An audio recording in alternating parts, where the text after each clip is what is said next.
Bonsoir à toutes et à tous. Bienvenue à l'auditoire Calvin. Je suis Eric Ladret, toute fraîche présidente du comité de l'antenne LGBTI Genève, et c'est un très grand plaisir pour moi de vous accueillir dans le cadre de cette soirée.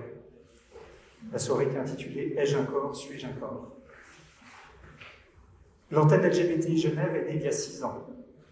D'abord, c'était un lieu d'écoute et de parole pour les personnes LGBTI ayant un lien avec le christianisme ou une autre spiritualité.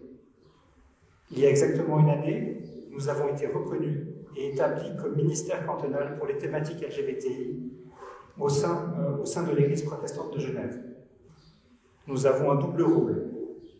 À l'interne, sensibiliser et renseigner et former sur les questions LGBTI en Église. À l'externe, offrir une place pour les personnes en quête de sens et de spiritualité, afin qu'elles puissent vivre leur vie sans avoir à trancher entre leur part de vie LGBTI et la foi ou la spiritualité qui les anime. Nous offrons une place pour parler, écouter, déconstruire les discours, parfois haineux, homophobes, transphobes ou LGBT-phobes, discours qui utilisent trop souvent l'excuse de la tradition religieuse pour rejeter les personnes LGBT. Nous proposons aussi des rencontres comme celle de ce soir, qui permettent de faire un pont. Un pont entre des mondes qui se côtoient souvent, mais qui ne se parlent pas. Un pont pour passer par-dessus les préjugés qui nous minent et nous enferment. Un pont pour faire rencontrer une pasteur et une travailleuse du sexe à l'auditoire Calvin. Il fallait oser. Parler du corps, de la sexualité, du toucher, du désir, c'est scandaleux. Et pourtant, cette attention est présente dès le début chez Jésus, qui allait à la rencontre de toutes et tous. Il allait à la rencontre de tous les infréquentables du moment, celles qui ne correspondaient pas aux standards. Il avait aussi une spiritualité incarnée, englobant le corps et le toucher. Néanmoins, 2000 ans plus tard, cette soirée ne va pas de soi. Heureuse surprise pour certains, petit scandale pour d'autres. Il semble alors que l'accueil inconditionnel ne soit jamais un acquis, mais toujours à renouveler dans notre quotidien, nos habitudes, nos institutions, nos traditions. Avant de passer à la suite, j'aimerais remercier celles et ceux sans qui cette soirée n'aurait pu avoir lieu. Tout d'abord, l'Église protestante de Genève qui soutient l'antenne et nous permet d'utiliser l'auditoire Calvin. La paroisse Saint-Pierre, particulièrement sa pasteur Sandrine Landau. Yumi Volupté, Elisabeth Schenker, qui nous font le plaisir de jouer le jeu de cette rencontre. Zoé Blanche-Coudéry, de Sexopraxis. Jenny Hamilton, qui assure la technique vidéo. La société Iceberg, qui nous prête le mobilier. Mélodie, FX, Royal, Kennedy et Roselle, qui offrent leur temps bénévolement. Et enfin, le comité de l'antenne, Flore Branon, Adrien, David de Martin. Et j'aimerais aussi même remercier tout particulièrement la ville de Genève et son service Agenda 21, ville durable. Et je vais laisser la parole à une de leurs représentantes, Stéphanie Monet, de la ville de Genève.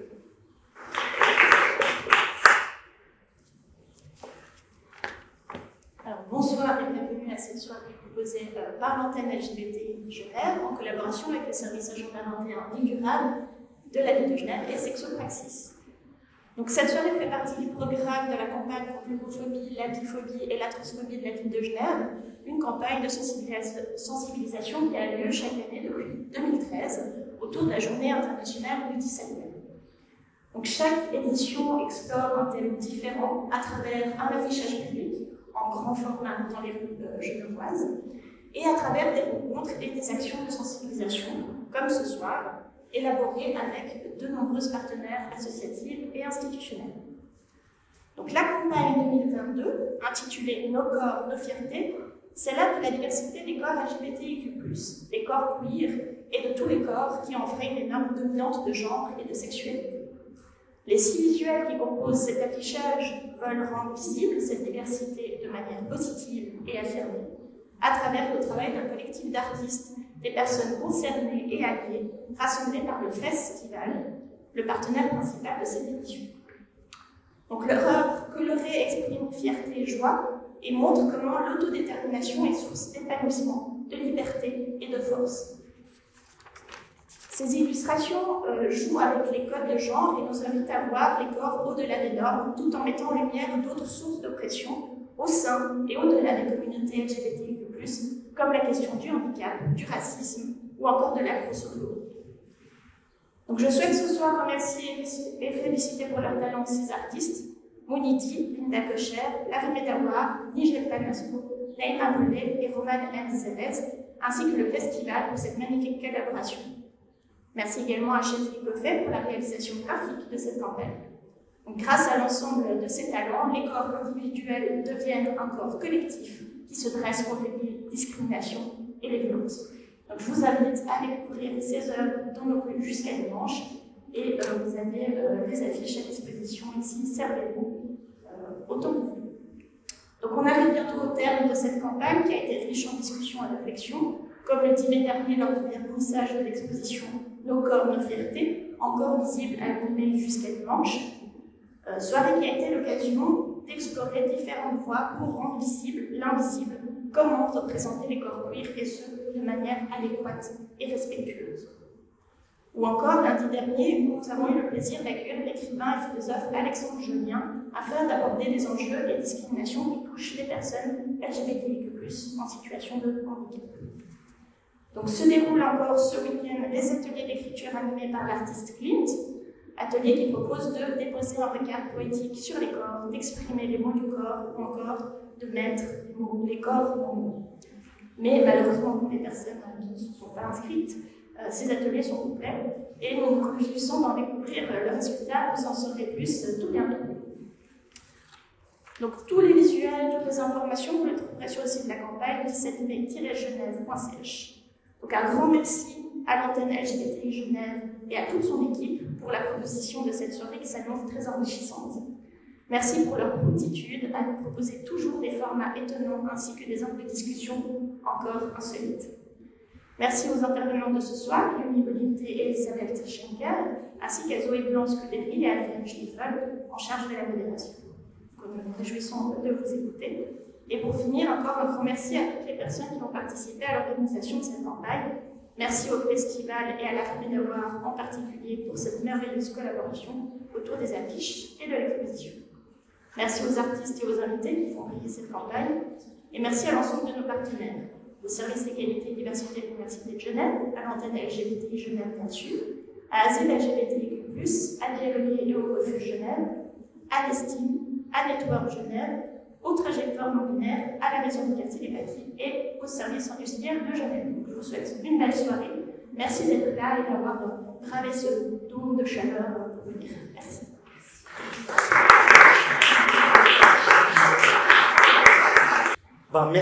Merci à Erin, merci à Stéphanie, merci à vous toutes et tous d'être là ce soir. Adrien Stiefel, responsable de l'antenne, je vais être votre hôte ce soir en compagnie de Zoé Blanc-Scuderi, fondatrice de Sexopraxis, qui me rejoindra dans quelques minutes. Je voulais déjà vous dire quelques mots sur la genèse de ce projet. À l'antenne LGBTI Genève, ça fait plusieurs années qu'on a à cœur de travailler sur le rapport au corps et à la sexualité. Et que j'ai cette conviction que ça fait sens de pouvoir replacer la sexualité au centre de l'identité spirituelle de l'individu. Et puis, il y a quelques années, on a fait la connaissance de Yumi, de Zoé. Yumi est venue parler à l'antenne. Elle est venue parler du travail du sexe. Elle est venue parler de la dimension sociale et de l'engagement spirituel qu'elle apporte dans son travail. Zoé est venue parler à l'antenne. Elle est venue parler lors d'une soirée où on a parlé du fait de déstigmatiser le plaisir et on a parlé de plaisir et de sexualité dans l'histoire du christianisme. Et comment est-ce que c'est important justement de pouvoir déstigmatiser ce plaisir qui a souvent été brimé au cours des siècles. Et puis, il y a eu la pandémie. Pendant la pandémie, avec Zoé, on a proposé à l'antenne des sex talks par Zoom, dans un cadre intime et confidentiel, des rencontres où on pouvait parler librement de sujets assez techniques et concrets liés à la spiritualité et à la sexualité. Pas mal de personnes nous ont dit, mais est-ce que ça a sa place dans un ministère d'église de parler de sexe? Eh bien oui, ça j'en étais convaincu. Et on a vu tout de suite dans les discussions que ça faisait sens. Les discussions ont toujours été fluides, ont été naturelles. C'est un espace où chacun a pu explorer à nouveau sa sexualité, tout en ancrant cette sexualité dans leur identité spirituelle. Et puis, cette année, j'ai appris que la ville de Genève, dont nous sommes partenaires et qui soutiennent notre association, proposait comme thématique pour cette campagne contre l'homophobie, la biphobie et la transphobie, la thématique du corps, de la diversité et de la visibilisation du corps queer, et par extension du corps humain, dans sa diversité. Et puis ça nous est apparu comme une évidence d'organiser cette soirée. J'en ai parlé avec Zoé, j'en ai parlé avec Yumi, qui a justement choisi son corps et son rapport à celui de l'autre pour être en lien, pour donner, pour recevoir. J'en ai parlé avec Elisabeth, une chère amie qui, je savais, s'intéressait aussi à la sexualité dans le contexte des écritures bibliques et qui a d'ailleurs écrit un article admirable sur le silence de Jésus dans la Bible, sur l'acte sexuel, dans lequel elle restitue la dimension essentielle de la sexualité dans la relation d'altérité. Et puis l'idée de cette thématique a émergé.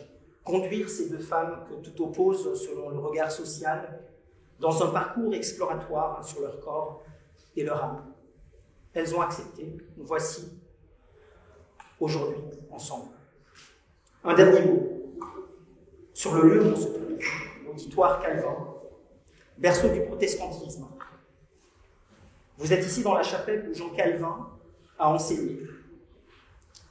Venez y parler de rapport au corps, de sexualité, d'amour du corps, peut-être un clin d'œil à notre héritage religieux, si puritain et dénué de corporalité.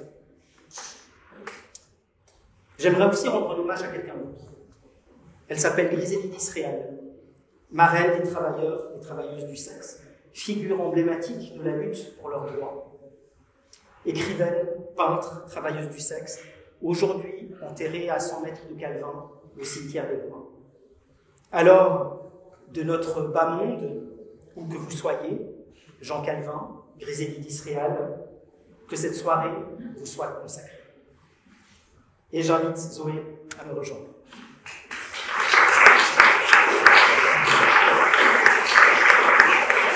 Merci beaucoup. Tu es un orateur exceptionnel, c'est toujours un plaisir de t'entendre, merci.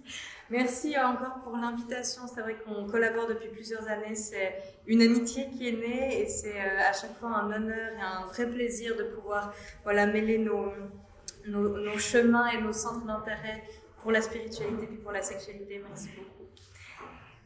Pour me présenter en quelques mots, je m'appelle Zoé Blanc-Scudery, je suis sexologue. J'ai créé un centre spécialisé dans les questions d'intimité à Lausanne. Et puis, vous m'entendrez plus tard parce que maintenant on va aller au cœur de cette soirée, c'est-à-dire je vais inviter à monter sur scène d'abord Yumi Volupté, qui est une professionnelle des sexualités, courtisane des temps modernes et qui a à cœur de déstigmatiser les enjeux de travail du sexe en partageant son vécu et ses réflexions.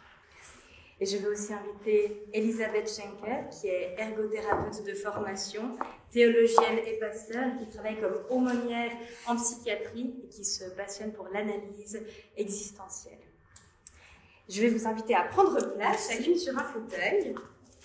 Et puis ce qui va se passer, c'est qu'on va poser des questions. La même question, tour à tour, à nos deux participantes qui vont, par le prisme de leur vécu et de leur singularité, pouvoir répondre à travers ce parcours exploratoire autour de la question du corps et de l'âme. C'est moi qui commence avec la première question. Yumi et Elisabeth, vous vous définissez comme des femmes cisgenres. Est-ce que vous pouvez nous en dire un peu plus sur votre propre rapport au genre? Peut-être Elisabeth, si tu peux bien commencer. Volontiers. Voilà, je pourrais dire Qui je suis? Elisabeth, déjà, tout simplement. Je ne crois pas me rappeler avoir un jour eu envie de naître en ce monde. Et puis voilà, je suis née avec un sexe féminin, des organes génitaux féminins, au grand désespoir de ma maman, qui n'avait choisi qu'un seul prénom, Fabien. Donc ça commençait déjà assez mal. Et dès l'adolescence, j'ai dû me coltiner des hormones féminines, qui ont fait que pendant plusieurs mois, plusieurs années, j'ai vécu une fin du monde absolument chaque mois, jusqu'à ce que je découvre en fait en moi cet espace intérieur, qui est un espace de liberté, qui nous permet de prendre distance et parfois de dépasser tous les déterminismes auxquels on a affaire. La question du genre, pour moi, en dehors du genre dans la grammaire allemande ou grecque, elle reste compliquée parce qu'en fait, je suis un dinosaure. Née dans un siècle précédent, et je n'ai grandi que dans des écoles non mixtes, des écoles de filles. Et quand je me suis fait virer de mon école très catholique de jeunes filles, je me suis retrouvée dans une école très catholique de garçons qui venaient de s'ouvrir aux filles. Les garçons de cette école avaient un cri de ralliement qu'ils aimaient justement pousser dans le cloître dans lequel vivaient encore quelques prêtres. Et devinez quoi, c'était Sodome, il y a toujours un écho quelque part qui répondait Gomorrhe. Nous étions 3 filles dans des classes de 24 garçons. Et je suis passée d'un monde où le pantalon était interdit, à moins de le porter sous une robe, à un monde où se mettre en jupe était assez dangereux pour tout un tas de raisons. Ça a été un choc, d'autant plus que c'était dans les années 70, dans un contexte de grande liberté sexuelle. Et c'était aussi l'année où mon amoureux d'adolescente s'est jeté sous un train. Donc ça a été vraiment un choc assez profond, mais je pense que c'est aussi ce choc-là qui m'a aidée à rester vivante. Le milieu dans lequel j'ai grandi m'a obligée, m'a poussée, et je le fais encore, à lutter contre toutes les catégorisations, les tentatives de mise en boîte, de répertoriation. Et pour moi encore, le genre, c'est une question floue qui me paraît être une boîte de plus dans laquelle, derrière laquelle disparaît un petit peu les boîtes des sexes. Et le problème des boîtes, même si c'est nous qui les construisons, c'est que c'est enfermant et que ça génère de l'exclusion et que l'exclusion génère de la violence. Alors voilà, pour finir, c'est aussi pour ça que très jeune, j'ai été attirée par la personne de Jésus de Nazareth, parce qu'en fait, c'est quelqu'un qui, toute sa vie, a lutté contre les mises en boîte, contre les préjugés, contre les exclusions, contre la violence. Et d'ailleurs, un certain Paul de Tarse, au début de notre ère, disait que ceux qui se reconnaissent en tant que chrétiens, reconnaissent que pour eux, il n'y a plus ni juif ni grec, ni esclave ni maître, ni homme ni femme, seulement des êtres humains qui sont appelés à grandir ensemble, en humanité, et à se supporter les uns les autres, c'est-à-dire à se porter en haut, vers le haut, les uns les autres. Merci beaucoup pour cette réponse, pour la générosité de ta réponse. Les autres sont plus courtes, je pense. Écoute, pour moi, le genre, je me reconnais comme queer, en tout cas dans la philosophie et dans la pensée, parce que je considère que le genre, c'est une construction culturelle. Oui, effectivement, il y a des sexes biologiques qui nous servent à nous produire, okay, d'accord. Mais par contre, le genre, tel qu'on le dit, le fait d'être homme, femme ou d'autres choses, pour moi, c'est une construction culturelle. Construction culturelle dit déconstruction, et puis dit aussi effectivement enfermement dans des boîtes. Et puis, pour moi, ce qui est enfermant, ce n'est pas de reconnaître le genre, c'est qu'il ne soit pas reconnu comme étant une construction, mais qu'il soit pensé comme étant une espèce d'absolu, une espèce d'essentialisme. Voilà, les femmes sont grosses, les hommes sont forts. Je pense que ça, c'est très enfermant parce que ça ne reconnaît pas toute la diversité de l'expérience personnelle, de l'expérience humaine. Donc, je rejoins Elisabeth sur le fait que je trouve que les boîtes sont enfermantes. En revanche, deux choses. La première, c'est que je pense que le queer, il ouvre beaucoup plus qu'il n'enferme. Le fait qu'on mette maintenant une nouvelle catégorie, ça permet de mieux penser les réalités, parce que, et ça nous amène à la deuxième chose, l'humain est un être de sens, c'est un être qui a besoin de nommer les choses. D'ailleurs, au commencement avec le verbe, et on a besoin de nommer les choses pour les penser, pour les reconnaître, pour pouvoir les saisir. Je pense qu'en réalité, si on n'a pas du tout de mots pour pouvoir saisir qui l'on est, eh bien, c'est très angoissant pour les humains. Et en fait, au final, on se raccroche quand même à des mots qui ont été posés et donnés par d'autres pour nous. Donc, tout ça pour dire que même si je suis dans une recherche de déconstruire le genre pour aller à l'essence de l'être, le monde dans lequel j'évolue, il est binaire et équilibré parce que je pense vraiment que l'humain a besoin de mots pour se penser. Merci beaucoup pour cette réponse. Je vais laisser Adrien vous poser la suite. Quelle question? Alors voilà, on a parlé de genre. C'est vrai que votre réponse à l'une et à l'autre est un peu plus complexe que je me sens femme. Je dois enchaîner avec la deuxième question où j'allais vous demander, là on a parlé de genre, du fait que vous vous sentez plutôt femme. Après, voilà, on voit bien que c'est un peu plus compliqué que ça. Mais j'aimerais vous demander ce corps de femme, par qui est-il attiré? Et toi, Elisabeth, ce corps de femme, par qui est-il attiré? Par des hommes, par des femmes? Eh bien, là aussi, tu verras, la réponse est un petit peu plus complexe parce que mon corps n'est jamais attiré sans mon cœur et sans mon esprit. Je forme une entité complexe et ma vie amoureuse, de fait, a longtemps été assez complexe, jusqu'à ce que je prenne conscience, je me rende compte que pour approcher quelqu'un sur le plan corporel, vraiment charnel, j'avais besoin d'être profondément amoureuse. Voilà, j'ai aimé des hommes, j'ai été aimée par eux, j'ai été aimée par des femmes, mais j'en ai aimé une très profondément. J'ai toujours été étonnée de sa résistance à ce que je lui tienne la main ou que je l'embrasse en public, alors que ça me paraissait complètement naturel de le faire avec ceux qui l'avaient précédé.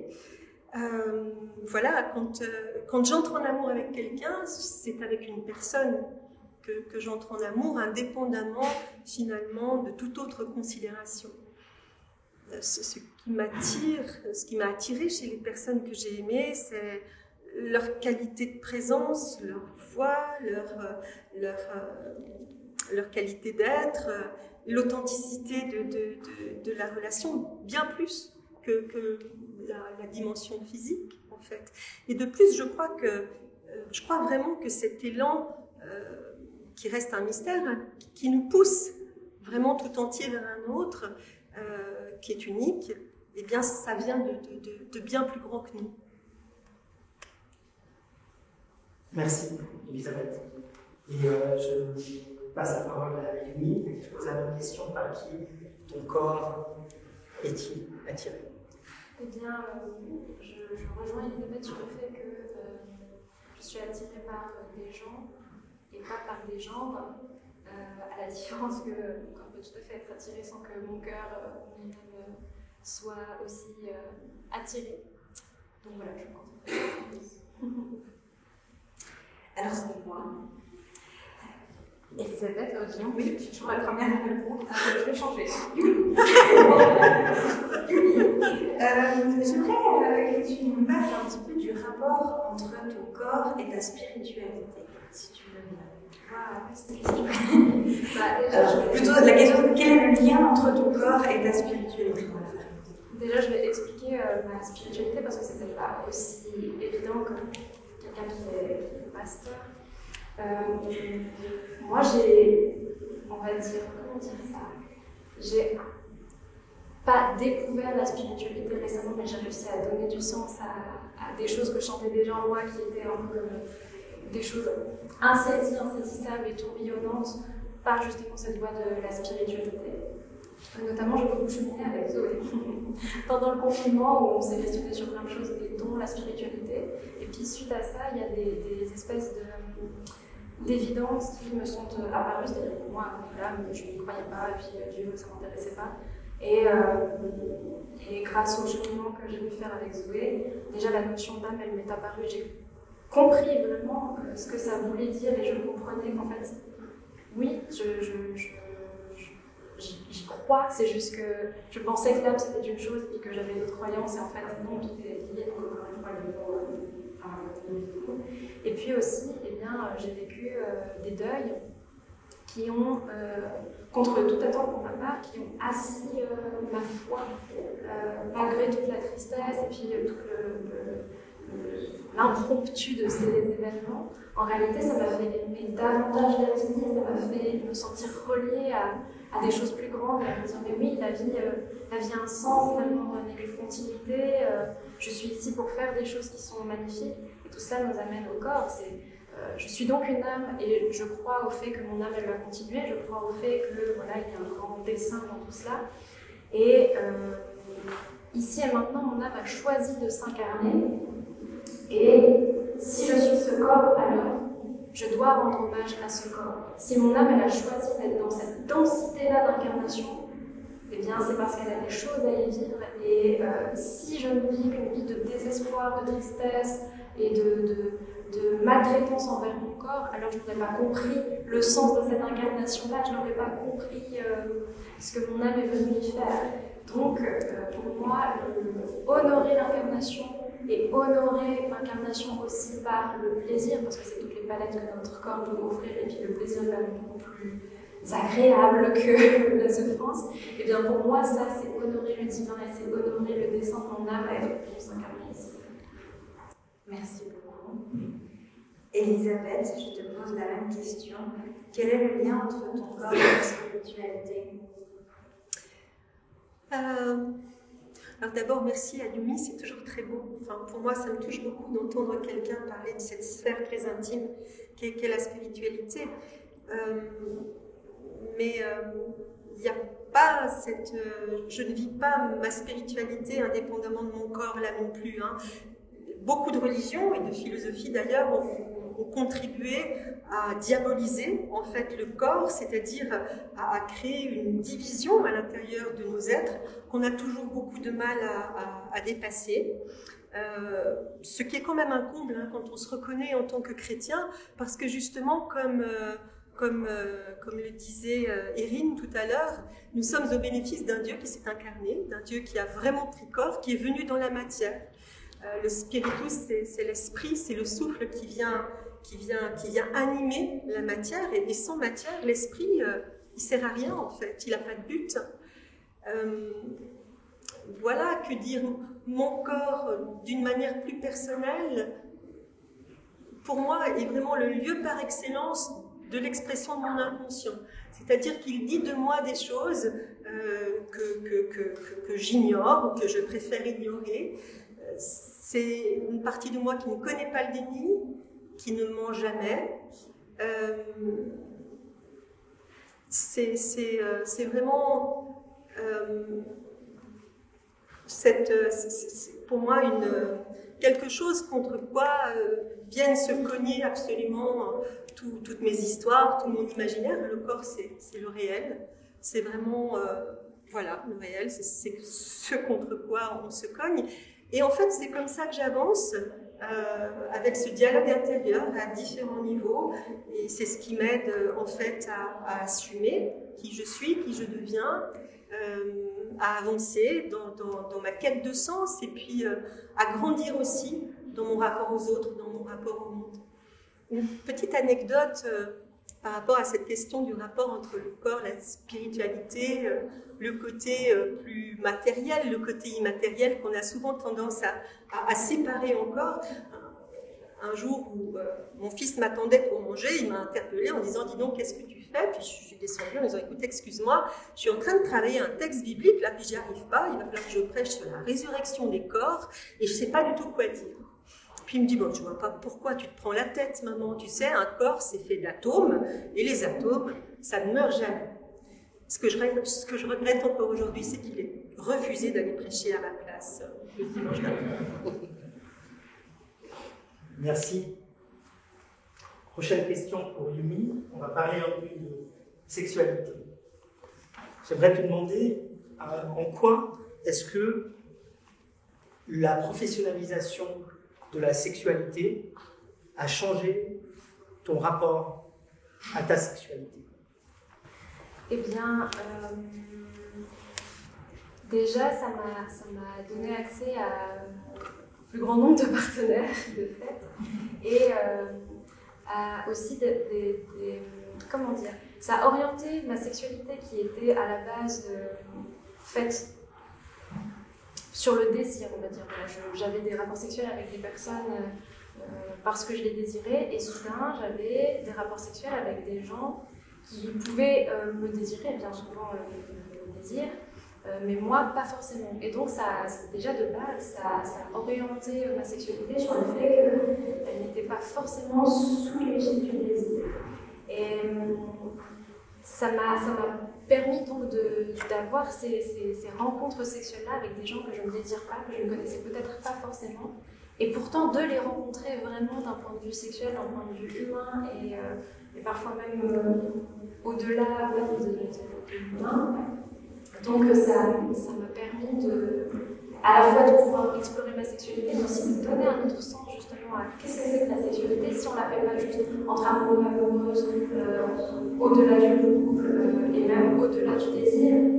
Alors pourquoi est-ce qu'on en fait? Qu'est-ce qui se joue? Parce qu'il se trouve que moi je me suis jamais sentie contrainte d'avoir des rapports sexuels avec mes clientes. Donc c'est bien que s'il n'y a pas de désir, pas d'amour, pas de contrainte, il y a quelque chose d'autre qui se joue.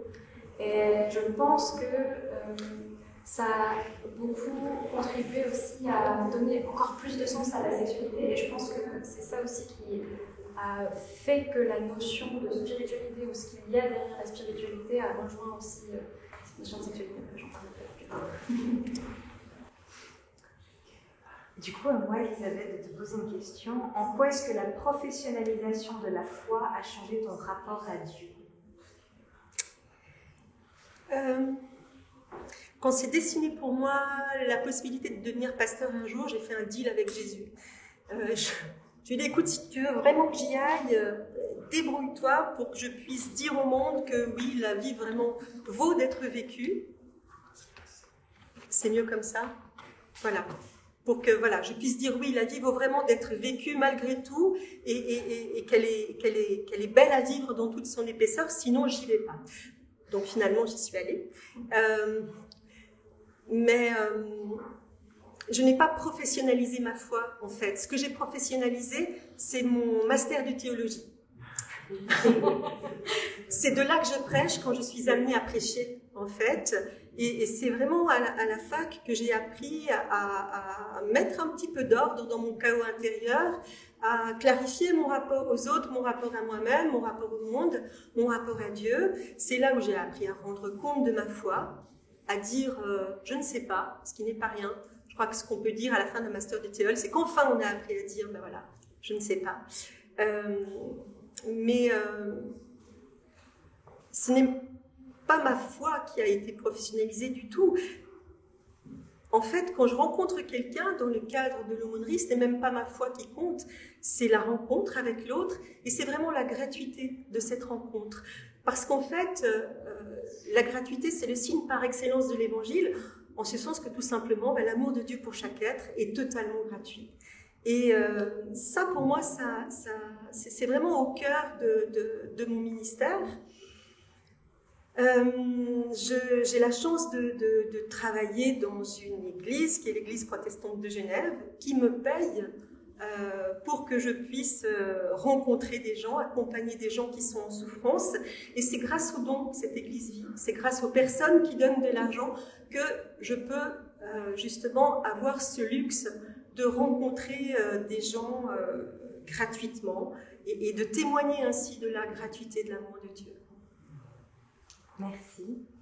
Merci. Comme tu as le micro, tu vas le garder, Elisabeth. Okay. Et je vais te poser une prochaine question pour une réponse qui peut être assez courte. Oui. Dis, partage-nous une chose qui rend ton corps heureux au quotidien. Cher Adrien, le problème, c'est que mon corps n'est jamais heureux tout seul. Hein. Il est heureux, voilà, c'est un tout là aussi. Il est heureux avec mon cœur et avec mon esprit. Je dirais une chose, le sentiment d'unité de complétude, de paix, d'harmonie. C'est plusieurs choses, mais voilà. Si tu veux qu'une chose, je te dirais que ça. Merci, Elisabeth. Et à toi, la parole, Yumi, on va te passer le micro. Ça va être plus pragmatique, la masturbation. Merci. Et du coup, qu'est-ce qui nourrit votre spiritualité? Je réponds comme je veux. Ah oui, c'est très logique. La masturbation aussi. Qu'est-ce qui nourrit ma spiritualité? Beaucoup de choses. Être en vie, déjà ça nourrit ma spiritualité. La beauté nourrit ma spiritualité.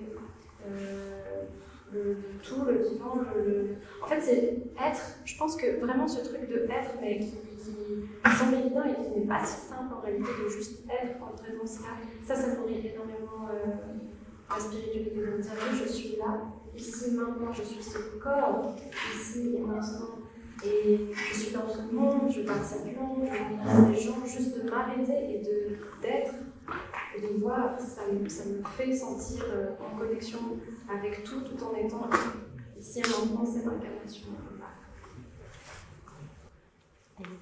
Merci. La même question. Qu'est-ce qui nourrit ta spiritualité? La même question, et de toute manière, la réponse sera la même que pour la question précédente, en fait. Ce qui nourrit ma spiritualité, c'est beaucoup de choses. C'est respirer des fleurs, c'est désherber des fraises, c'est planter des arbres, c'est l'homme de ma vie, c'est les câlins de mon fils et de mes filleuls quand ils sont à la maison, c'est les lectures, c'est la traduction des textes bibliques, beaucoup. C'est la musique, c'est la prière, la méditation, le chant, la danse, les rencontres authentiques, l'étude, l'écoute et le silence. On arrive à l'avant-dernière question. Et vous savez, vous connaissez probablement toutes et tous ce type d'émission où on échange nos professions. Je crois qu'elle s'appelle Vie ma vie, c'est ça, non? Il me semble. Alors voilà. Qu'est-ce que vous en dites? Est-ce qu'elles pourraient changer leur profession? Donc on va leur poser la question. Tu veux commencer? Et je vais commencer par Yumi. J'ai compris. Qu'est-ce que tu en dis? Rêve d'être pasteur. Eh bien, je ne suis pas sûre qu'en fait, ça soit très utile. Si. Est-ce que je voudrais être pasteur? Je ne pense pas parce que justement, moi, ma manière d'entrer en lien avec les autres et de les rencontrer vraiment dans leur profondeur et du coup de rencontrer leur âme, c'est par la sexualité. Et je pense qu'il me manquerait quelque chose si je ne pouvais pas faire de la sexualité avec les autres gens. Moi, je suis contente de parler aussi avec des gens, mais il me manque quelque chose quand même. Il me manquerait quelque chose, je pense, dans ma profession si je ne pouvais pas faire l'amour avec les gens. Voilà. Donc je pourrais être pasteur si quand même à un moment, je pourrais être une pasteur pute, mais quand même à un moment je puisse rencontrer les gens au niveau du corps parce que effectivement le corps ne ment pas. Et je trouve que tel qu'on est là, habillé avec nos costumes sociaux, avec nos manières d'être, de faire toutes les couches de culture qu'on a, c'est super et ça fait partie de nous, mais moi ce qui m'intéresse justement c'est d'enlever ces voiles-là, et ma manière à moi d'enlever ces voiles, c'est la sexualité. Merci. Alors, effectivement, non, Yumi, tu ne pourrais pas être pasteur. C'est pas pour des questions de morale du tout, c'est pour des questions de dissymétrie de la relation. En fait, quand on est pasteur, c'est comme quand on est thérapeute, on n'est pas dans une relation symétrique. Et donc, pour éviter toute relation d'emprise, on se donne cette limite-là, en fait. Voilà, donc non. Mais moi non plus. Alors, je ne pourrais pas être professionnelle du sexe. En fait, mon premier métier, vous l'avez dit, c'était ergothérapeute. Et si j'ai choisi ce métier-là, au départ, je ne savais pas du tout ce que c'était. Je l'ai choisi parce que j'avais le choix entre kinésithérapie, c'est-à-dire physio, et ergo. Et j'avais vu que dans la formation des kinés, il y avait des cours de massage. Et j'ai choisi ergo parce que je ne voulais pas toucher des corps de gens que je ne connaissais pas. manque de bol, la vie a beaucoup d'humour, et j'ai découvert que l'ergothérapie, en fait, c'était vraiment un travail au plus près du corps, de l'intimité des gens, et qu'on était chargé, par exemple, après un accident quel qu'il soit, eh bien, de faire en sorte que les personnes puissent retrouver le plus d'autonomie possible pour bouger, pour manger, mais bien évidemment aussi pour faire pipi, pour faire caca, pour se laver, pour se mouvoir, pour travailler, et en neurologie aussi pour faire l'amour. Voilà, il se trouve que jeune stagiaire à 23 ans, je me suis retrouvée pour ma première rééducation à la toilette et à l'habillage dans la chambre d'un monsieur qui m'attendait tout nu au bord de son lit. Il avait le double de mon âge, il était bien plus gêné que moi. Et à la fin de la séance, eh bien, j'ai dû laver moi-même la partie de ce corps qu'il n'arrivait pas à laver tout seul. Et voilà, des corps donc dans mon métier. J'ai fait aussi du drainage lymphatique après, j'en ai beaucoup vu, j'en ai beaucoup touché. Et contrairement à ce à quoi je m'attendais, je n'ai jamais été dégoûtée par un corps humain. J'ai toujours trouvé ça très très beau. Il y a quelque chose de vraiment sacré dans la nudité d'un être. Et je suis un peu comme Moïse, devant le sacré, moi j'enlève mes sandales et puis j'approche avec un infini respect et aussi un petit peu de crainte, je crois. Ce qui fait que je me suis aussi constituée comme ça, je crois, d'une manière très identitaire, pour pouvoir... ma sexualité, en fait, c'est vraiment du domaine de ma sphère privée, exclusivement. Et c'est vraiment ma limite qui s'est établie comme ça par respect de qui je suis, par respect de mes limites, par respect de mes valeurs. J'ai beaucoup d'admiration pour les personnes qui sont obligées de faire ce métier-là, beaucoup aussi de respect pour les personnes qui font ce métier-là par choix, mais personnellement, vraiment, voilà, je n'aurais pas pu, d'autant qu'en fait, ça ne se voit presque plus, mais je suis quelqu'un de très timide. Alors encore plus félicitations de prendre la parole pour tout ce que tu oses dévoiler de toi ce soir. Mais du coup, Adrien a une dernière question à vous poser. C'est la question joker du jour. À vous la parole.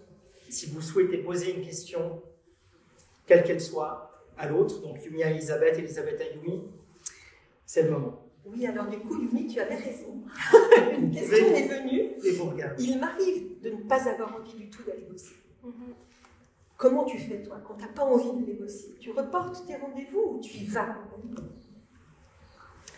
Eh bien, ça dépend de pourquoi j'ai pas envie de bosser. Si c'est j'ai pas envie de bosser parce qu'en fait, la personne que je vais voir est pénible pour les raisons que voilà, ben, j'y vais quand même parce que, alors, encore une fois, je ne veux pas être contrainte, je ne veux pas qu'on me manque de respect, mais effectivement, c'est comme dans tout métier, encore plus dans le métier de la relation à l'autre, il y a des gens avec qui on s'entend plus ou moins, et il y a des gens avec qui c'est plus ou moins pénible. Bon. Enfin, si c'est parce que l'autre en face est un peu pénible, ben, j'y vais quand même. Maintenant, si j'ai pas envie de travailler parce que je suis fatiguée, ou je suis triste, ou ben, j'ai ce luxe-là, je trouve, dans mon travail, de pouvoir dire, ben, en fait, non, voilà, soit je décale, soit j'annule, soit... selon ce que c'est, si c'est parce que j'ai vraiment la flemme et que j'ai envie d'aller au lac, je ne vais pas dire ça avec clients. Donc voilà, pour moi, c'est vraiment le luxe dans mon métier, c'est de pouvoir choisir de m'écouter et de me faire passer avant la mission que j'ai choisi d'effectuer. Maintenant, il faut que je te trouve une question. Attends, parce que j'en avais... Voilà, je ne les ai pas notées. Et je les ai oubliées. Ah oui, j'en avais une. Est-ce que pour 1 million, tu serais d'accord de coucher avec une personne que tu ne connais pas du tout, tu ne sais pas quel sera son genre, quel sera son âge, mais 1 million? Même pas.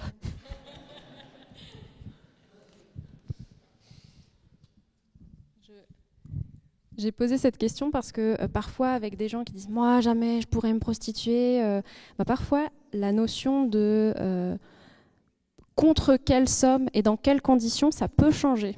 On en avait déjà discuté avec Zoé sur cette notion de « mais en fait, qu'est-ce que tu donnes et pourquoi et qu'est-ce que tu es prêt à donner et contre quoi ?» Voilà.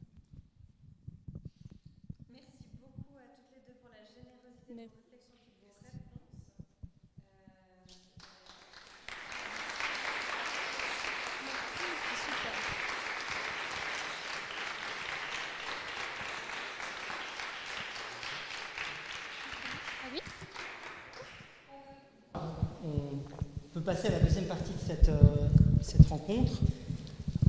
J'ai trouvé, c'était pas prévu que Yumi et Elisabeth se retournent sur la dernière question. Et puis au fait, j'ai trouvé très beau ce moment où naturellement elles se sont regardées. Et maintenant que, parce qu'au fait, Yumi et Elisabeth se sont connues ce soir. Elles ne se connaissaient pas du tout. On a demandé si elles voulaient faire un Zoom, si elles voulaient se rencontrer avant. Et elles nous ont dit non. En fait, on préfère se rencontrer vraiment le soir de la rencontre. Donc maintenant que vous avez passé ce moment dos à dos, que vous avez répondu à ces questions et que vous découvrez quel est peut-être un peu un ressenti sur cette première partie, sur ce que vous avez découvert de l'autre. Moi, j'ai trouvé ça très beau et très chouette. Et j'ai trouvé que tes réponses, elles étaient belles et elles étaient très sensées, elles étaient très pures. C'est-à-dire que tu t'es aussi mise à nu, alors dans la mesure de ce qui est OK pour toi, mais tu n'as en tout cas pas triché, si on peut dire comme ça. Et ça me touche toujours quand les gens ont ce courage-là de se dévoiler. Donc, merci à toi. Merci à toi. J'ai trouvé aussi une grande richesse dans tout ce que tu as apporté et ça m'a fait une fois de plus constater qu'en fait on partage effectivement le même monde, mais que notre génération déjà change pas mal la donne par rapport à notre rapport à soi et au monde, et puis notre vécu, en fait, qui on est au fond de soi, nous donne l'occasion de vivre un rapport au monde, aux uns et aux autres, qui est très différent et très enrichissant. Merci. Enfin, un tour d'enfant. Non, mais comme je vous le disais tout à l'heure, moi j'ai été très touchée de voir aussi parfois les similitudes entre vos réponses, entre la manière dont vous investissez le lien, notamment à votre spiritualité et aux autres, en fait. Et ça m'a touchée, puis surtout aussi par la générosité et la transparence avec laquelle vous avez été d'accord de répondre à nos questions ce soir. Je précise, elles les avaient eues à l'avance, mais quand même, c'est pas anodin de répondre à tout ça, en plus publiquement et en étant filmé. Vraiment, merci beaucoup. Et puis, moi, il y a plein de questions, de sujets que j'aimerais bien aborder, mais avant, je vous propose au fait de déjà vous intégrer un peu à cette discussion et puis donner l'opportunité de poser des questions. Donc, est-ce qu'il y a dans la salle des questions qu'il y aurait pour une de nos intervenantes? Est-ce que je peux vous tutoyer? Du coup, pour Elisabeth, j'avais une question. Quand tu as répondu avant, justement, par rapport à la sexualité dans la religion, finalement, qu'est-ce qui est problématique d'avoir d'avoir ce rapport sexuel en fait au sein de la religion? Si tu pouvais développer un peu sur ça.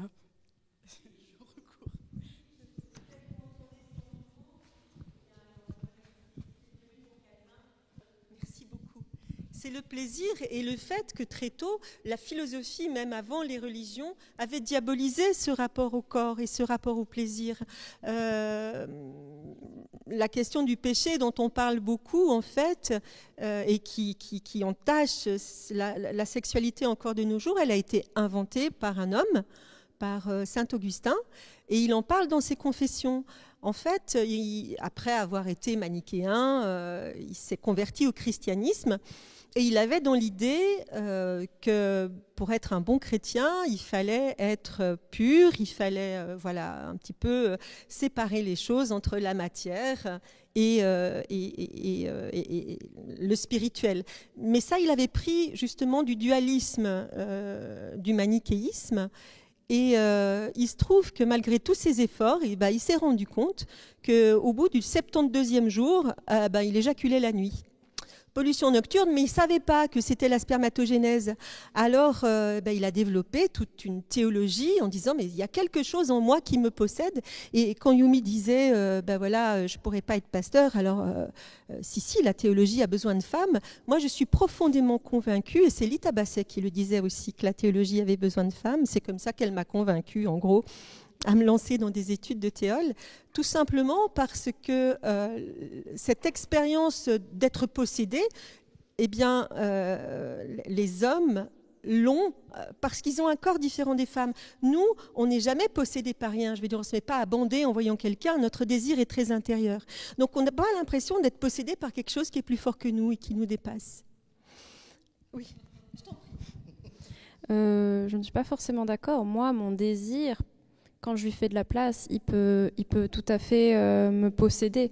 Je pense qu'il y a aussi une grande construction culturelle, même jusque dans notre désir et dans la manière de vivre notre désir. Par exemple, cette idée que le désir, il est intérieur, c'est parce que comme c'est beaucoup les hommes qui ont pensé les sexualités et les corps, et notamment celui de la vulve et du vagin, ben, ce qui les intéresse, c'est l'aspect vagin, pas l'aspect vulve, parce que ce qu'ils veulent, c'est rentrer dedans. Pardon, c'est un peu trivial. Mais du coup, on a donné comme sens que la vulve, c'est avant tout un vagin qui sert à rentrer, donc on a cette vision de quelque chose de très intérieur. Mais si en fait on sort de cette vision très culturelle, moi par exemple, mon désir, je le sens avant tout dans mon clitoris, et mon clitoris, il pousse à l'extérieur, hein. Il est là, il est rayonnant. Oui, des fois j'ai envie d'un truc à l'intérieur, mais pas toujours. Des fois mon désir, il est comme ça, il pousse vers l'extérieur, et moi aussi je peux être dévorante, et moi aussi je peux avoir envie de bouffer l'autre. Et la différence, c'est que culturellement, en fait, la société, elle permet aux hommes de soi-disant céder à leurs pulsions.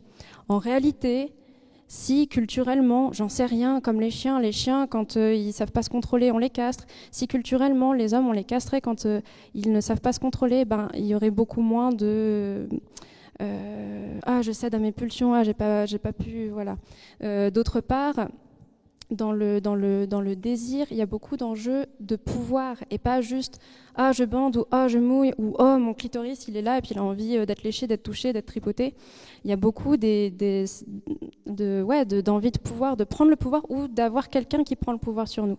Et culturellement, dans l'hétéronormativité, c'est plutôt on pousse les hommes à prendre le pouvoir et les femmes à laisser quelqu'un d'autre prendre le pouvoir, et donc nos érotismes, nos désirs, ils se construisent aussi à partir de là. Donc je pense que culturellement, on pousse aussi les hommes à être dans un truc de pénétrer, de prendre, de posséder, et les femmes d'être pénétrées, d'être prises, donc pour moi, il y a une dimension culturelle très forte, et pas juste interne, parce que ne serait-ce que moi, dans mon sexe, non, je suis pas très interne dans mon désir. Mon désir, il est très externe. Tout petit. Excuse-moi, mais Non, je comprends ce que tu veux dire, mais effectivement, c'est culturel. Les religions, les philosophies se sont établies dans des contextes culturels. On ne peut pas comprendre une philosophie, une religion en dehors de son contexte historique et socioculturel. C'est clair. Est-ce que notre sexologue du jour... Alors, c'est clair que je ne pense pas que le désir est intrinsèquement différent physiologiquement chez les personnes qui ont un pénis ou chez les personnes qui ont une vulve. Par contre, en effet, les deux organes, enfin le pénis et le clitoris, vont tous les deux entrer en érection quand il y a de l'excitation, quand il y a du plaisir. Mais il y a une érection qui va se voir plus facilement que l'autre et qui va pouvoir plus facilement se cacher qu'une autre par des vêtements et par des attitudes culturellement appropriées. Donc voilà, je ne vais pas là pour départager, mais pour donner peut-être des informations un peu plus sexo. Merci beaucoup. Non, il ne s'agit pas de départager. L'expérience que faisait Saint-Augustin, c'est qu'il avait déjà dans sa construction interne l'idée que le sexe, ça empêchait quelque chose de la spiritualité. Et il y a une question de pouvoir dans les religions, en fait, dire aux gens comment ils doivent vivre, ce qu'ils doivent faire. Alors, ça a un côté très rassurant pour certains, mais c'est surtout un pouvoir qui est pris comme ça sur les gens. Et derrière aussi, pour répondre à ta question, il y avait l'idée, on trouve nous aussi que la vie est difficile, qu'elle est dure, mais à l'époque d'Augustin, l'espérance de vie, c'était moins de 30 ans pour les femmes. Il y avait la moitié des enfants qui mouraient, enfin même pas la moitié, plus de la moitié, je crois que c'était en tout cas 4 sur 5 qui mouraient en bas âge. Les femmes aussi mouraient en couche. Voilà, imaginez une rage de dents à l'époque d'Augustin. Rien que ça, moi, ça me fait rêver. Et la vie était tellement dure qu'en fait, beaucoup de religions de cette époque et de philosophie pensaient que si on était sur Terre, c'est parce qu'il y avait quelque chose qui s'était mal passé, qu'on était puni. Hein. Puis ça marche bien parce qu'il y a aussi très très longtemps la culpabilité qui nous habite, elle était déjà là. Hein. On est des êtres humains et on a cette propension naturelle à se sentir plus ou moins coupable, même si on est coupable de rien. Et cette culpabilité a fait que le plaisir s'est vu mis de côté parce qu'on imaginait que pour avoir accès à une vie d'après beaucoup plus belle, il fallait vraiment s'en voir dans cette vie-là, quoi. Voilà comment ça s'est constitué en gros. Moi, j'avais une question par rapport à ce que tu viens de dire, où tu disais Augustin a très vite compris que la sexualité empêchait quelque chose de l'accès à la spiritualité. Et en fait, moi, j'aurais bien voulu poser la question de l'orgasme, parce que l'orgasme, c'est souvent décrit comme une expérience tellement immense qui peut toucher à l'extase, qui peut toucher justement à une connexion plus grande, une connexion divine, par exemple. Est-ce qu'il y a... Enfin, je suis plus étonnée, c'est pas tant une question qu'un étonnement devant le fait que le constat que l'orgasme puisse être, par exemple, une voie d'accès directe, peut-être plus facile, elle n'a pas été vraiment pensée dans cette religion-là, en tout cas. Je sais pas quel est ton point de vue. Si, le problème, alors le Christ, on n'a jamais parlé de la sexualité ni de l'orgasme, parce que ça faisait partie vraiment pour lui de la vie affective du sujet. Le problème, c'est qu'à l'époque de Jésus, il y avait des encratites. C'était une espèce, on sait peu de choses sur eux parce qu'ils ont disparu avec le monachisme, mais c'était des gens qui étaient très gnostiques, c'est-à-dire qu'ils croyaient que vraiment on était d'abord une âme, on était d'abord une entité immatérielle, et puis qu'on avait été puni et hop, prisonnier dans un corps. Et que pour pouvoir retourner, il fallait mortifier ce corps. Et en fait, toute cette pensée des encratites, alors on ne sait pas d'où ça vient. Il y en a qui pensent que ça vient du brahmanisme, où il y a aussi des pratiques corporelles assez trash pour rabaisser le corps. On ne sait pas, en fait, ça c'est un pan d'histoire qui nous échappe, mais le fait est que le monachisme s'est construit sur ces gens-là et que ça a aussi imprégné beaucoup le christianisme. Après, je rejoins ce que tu disais, Yumi, par rapport à la question du pouvoir. Le pouvoir, il n'est pas forcément exercé par un être sur un autre, mais il peut être exercé par des institutions sur une population, tout simplement. Et c'est ce qui s'est passé avec les religions, beaucoup, malheureusement. Est-ce qu'il y aurait une autre question du public, Guillaume ?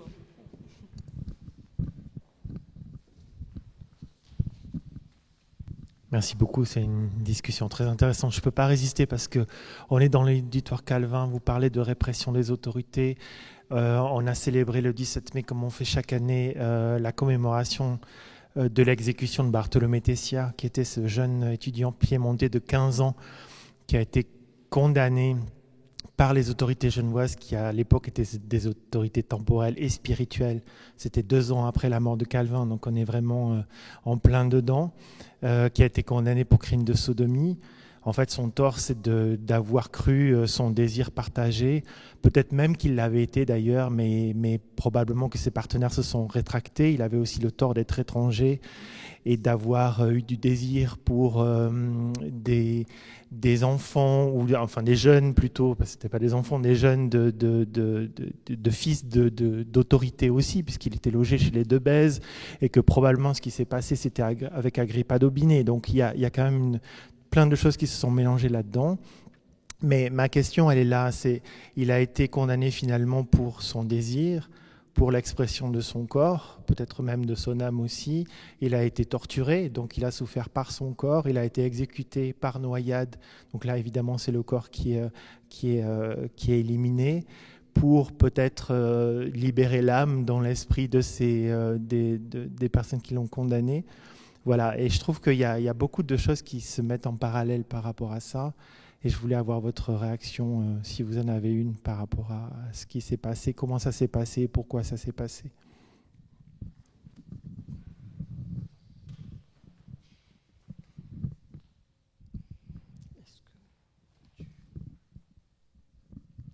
Oui, moi j'ai trouvé beau qu'il y ait une plaque commémorative qui soit installée là. Parce que ça nous rappelle aussi que la connerie humaine, c'est la chose la plus répandue qui soit, et c'est contre ça qu'il faut se battre tous ensemble. Il a été condamné et torturé à cause à cause de gens qui pensaient détenir la vérité et qui avaient compris des textes sur un plan extrêmement littéral. Les mêmes textes d'ailleurs, c'est dans le Lévitique, qui disent que on peut vendre sa fille, par exemple, comme esclave. Alors, effectivement, à l'époque de Calvin, on commençait à faire de l'exégèse biblique, c'est-à-dire qu'on commençait à remettre en cause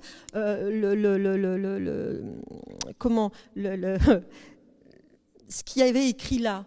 Et on a commencé à avoir d'autres lectures qu'une lecture fondamentaliste et littérale. Mais on voit bien que la lecture fondamentaliste, elle existe encore aujourd'hui, parce qu'il y a énormément de bêtises. Je veux dire, on peut pas... De bêtises et de méchanceté, je ne vois pas d'autre explication. Il n'y a pas d'explication, ni rationnelle ni biblique, en fait, à ce genre d'attitude. Voilà, c'était les codes d'un temps, d'une époque.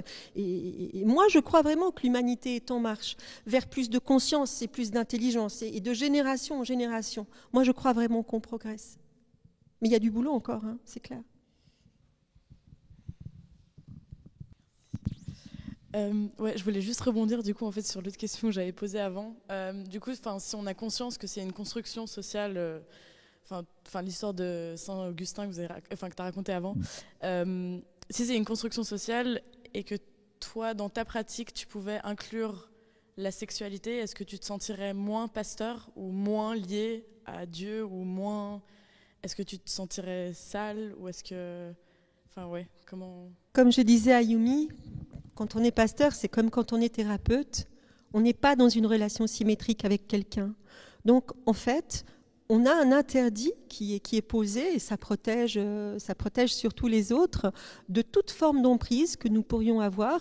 Et cet interdit-là porte sur les relations sexuelles. Maintenant, ma relation à moi, au sexe, c'est une relation très pure. Je trouve qu'il y a... dans ma vie personnelle, il n'y a pas d'espace qui soit plus pur que celui-là. J'ai jamais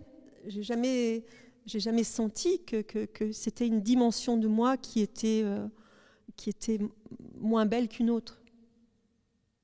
Je ne sais pas si je réponds à ta question. Pour rebondir sur la notion de la relation, parce que c'est beaucoup des choses dont on parle avec Zoé, notamment parce qu'on fait de la cothérapie, c'est-à-dire qu'on peut avoir des patients clients en commun. Et puis, on se posait cette question-là avec Zoé de, pourquoi est-ce qu'une thérapeute couche pas, qu'est-ce qui se joue en fait? Est-ce que c'est la même chose ou pas? Et en fait, non.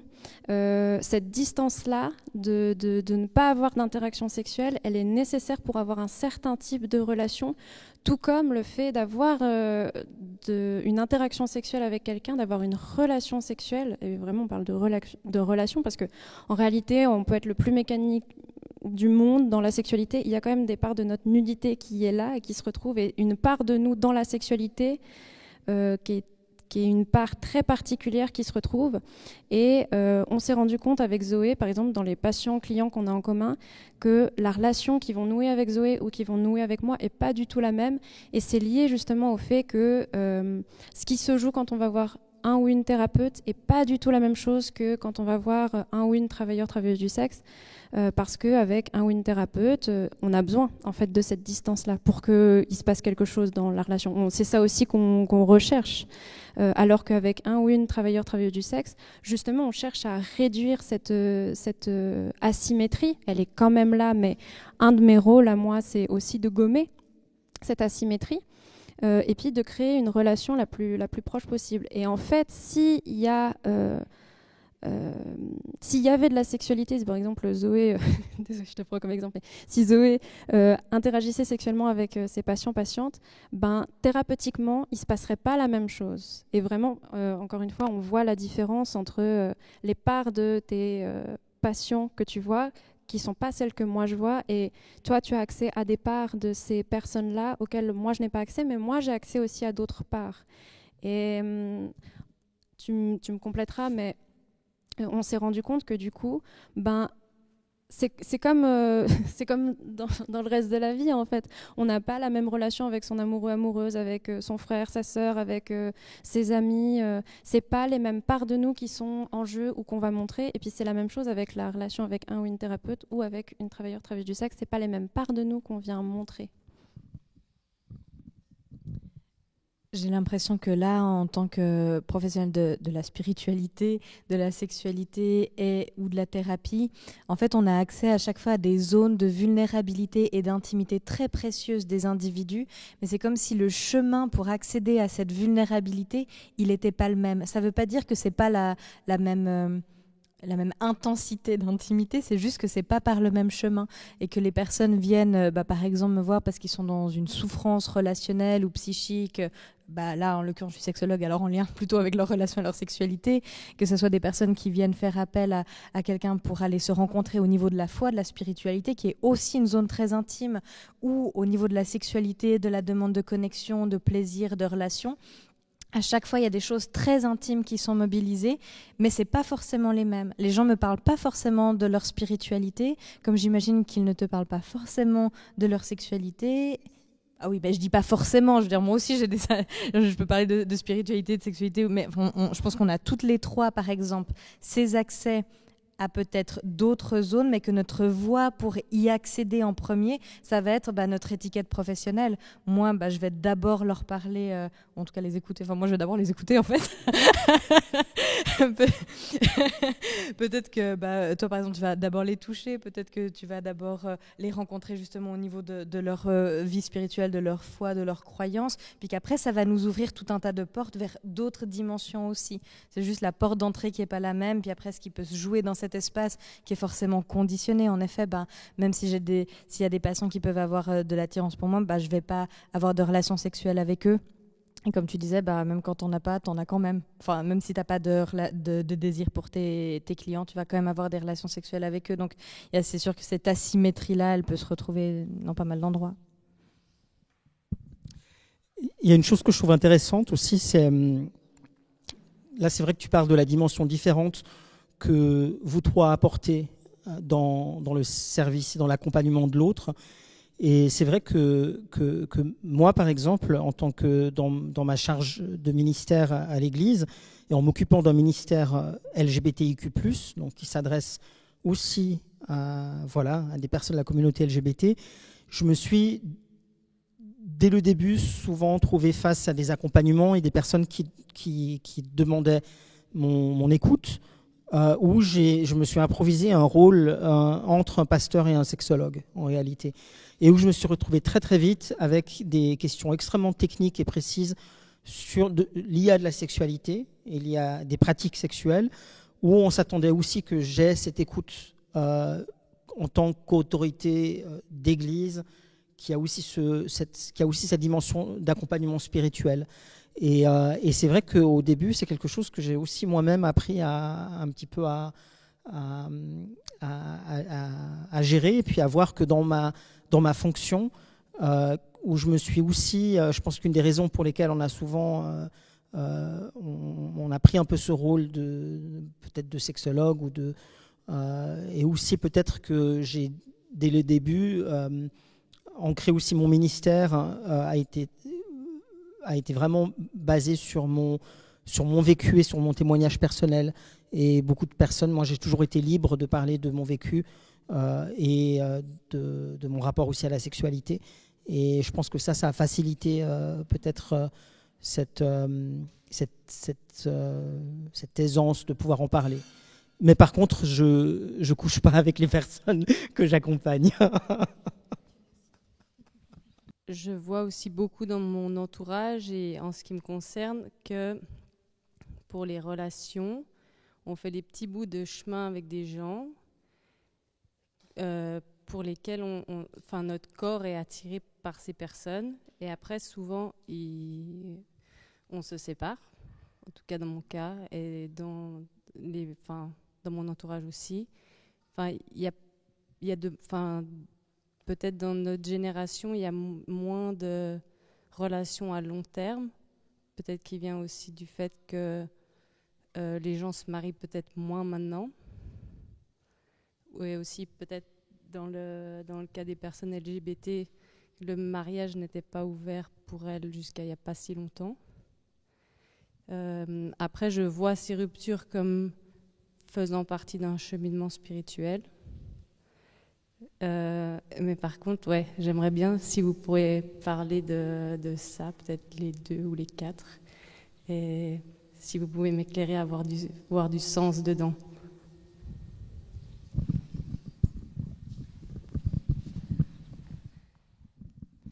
Ben déjà, moi je pense un truc, je pense qu'on a l'air d'être quand même dans une génération proche.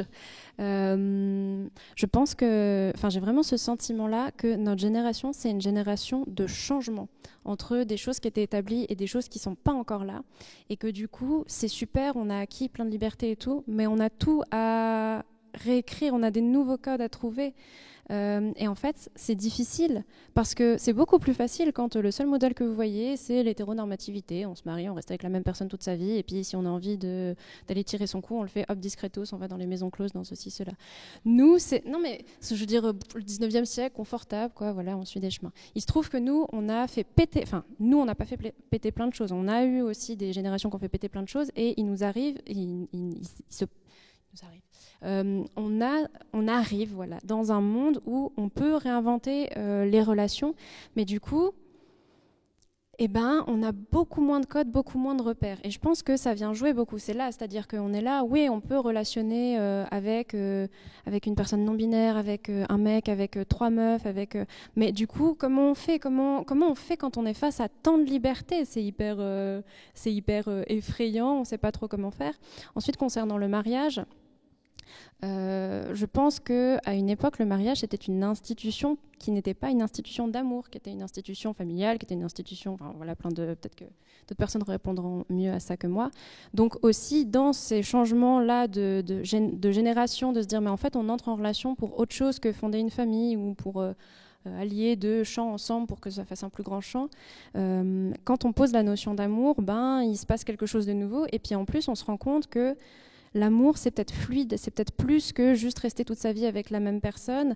On se rend compte aussi que, ben, en fait, il faut qu'on construise la relation d'amour, alors qu'avant, elle était construite par des représentations préconçues, puis juste on rentrait dedans, puis on était heureux, on n'était pas heureux, mais il y avait un modèle qui était voilà, préétabli.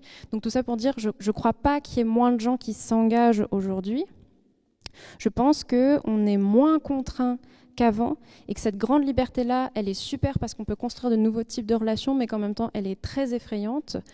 Et en même temps, soudain, je me dis, peut-être qu'on est moins, mais là on rentre dans une autre théorie, peut-être que d'un point de vue de l'attachement, on est moins sécure, et que du coup, c'est peut-être aussi plus compliqué d'entrer en relation, j'en sais rien.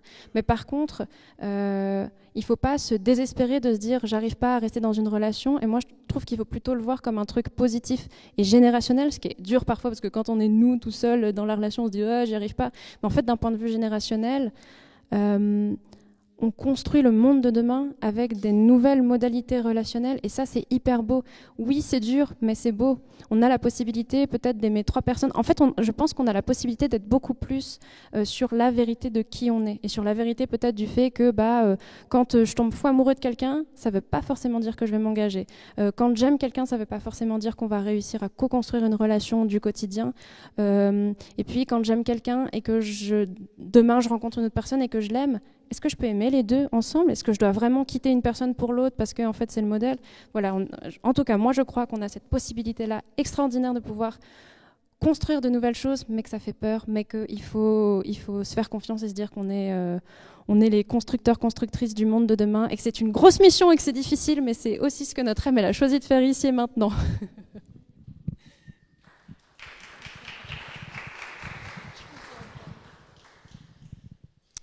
Moi, je trouve beau qu'en fait, tu fasses de toutes ces rencontres des occasions de grandir. Et voilà, continue simplement comme ça. L'essentiel, je crois, c'est de savoir quels sont nos besoins, de savoir les analyser, de savoir les dire.